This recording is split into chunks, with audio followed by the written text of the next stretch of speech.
çështje orësh pësoi si gjithnjë ndryshim 360 gradë. Nuk është hera e parë, por forma e tij e të bërit politik duke treguar dhëmbët në Shqipëri, por i nënshtruar në takimet jashtë vendit. Në vizitën që po vijon në Greqi në kuadër të Forumit Ekonomik të Delfit, kryeministri Rama pati një takim me homologun grek Mitsotakis. I veshur pa etik dhe protokoll, Rama shkoi me të njëjtën veshje që mban kur takon fermerët e Divjakës.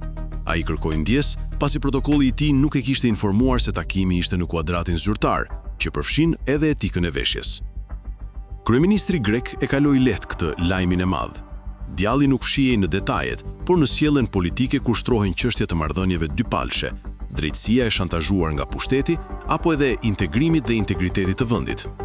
I pyetur nga gazetarët për dënimin e Fredi Belerit, kryeministri Rama dha një përgjigje me qëndrimin se në Shqipëri po ndodh diçka serioze që ka të bëjë me drejtësinë e pavarur.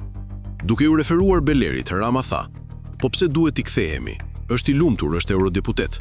Sot kam provë që në atë kohë dukej sikur ishte rast umik, dhe jam përpjekur t'ia shpjegoj mikut tim të dashur Qiriakos që kjo është diçka që ka të bëjë me një model në vendin ton, pas reformës në drejtësi që po bëhet një problem", tha Rama.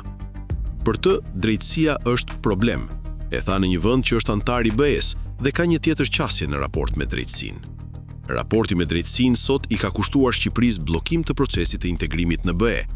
Këtë BE e di më mirë se kushdo, ndaj Shqipërinë e ka futur në rrethin e kuq të monitorimit të rrept.